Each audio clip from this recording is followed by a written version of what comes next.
कहानी की शुरुआत होती है उस रात से जब देव और वसुधा एक साथ मिलकर देव के पापा शाह साहब को मनाने की कोशिश करते हैं। दोनों के चेहरे पर एक उम्मीद होती है कि शायद आज उनके रिश्ते को घरवालों की मंजूरी मिल जाएगी।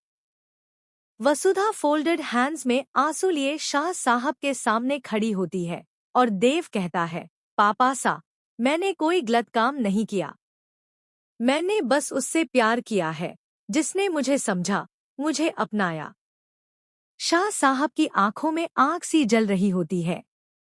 वे चुपचाप देव की बातें सुनते हैं और फिर अचानक आवाज ऊंची करते हुए कहते हैं, बस अब एक शब्द भी नहीं।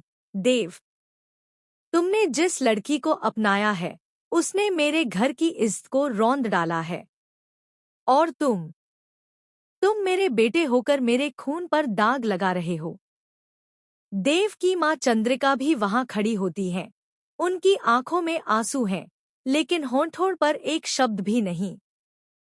देव अपने पिता को सब सच बताने की कोशिश करता है, यहाँ तक कि गुरुजी की बातों तक का जिक्र करता है, जो असलियत में सारी गलतफहमी का कारण बने थे। देव कहता है, पापा सा, आप पूरी सच्चाई नहीं जानते। गुरुजी ने जो कहा था वो सब एक चाल थी। उन्होंने हमें एक दूसरे के खिलाफ भड़काया।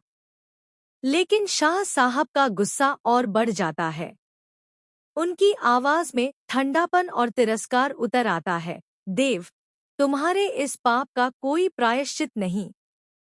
मैं नहीं चाहता कि मेरी चंद्रिका तुम्हारे कारण एक बार फिर वो दर्द सहे जो उसने सालों पहले झेला था। मैं नहीं चाहता कि मेरी बेटी जैसी बहू वसुधा उसी दुख से गुजरे जो मैंने देखा। तुम दोनों के लिए अब इस घर में कोई जगह नहीं है। सन्नाटा छा जाता है। वसुधा के कदम लड़खड़ा जाते हैं।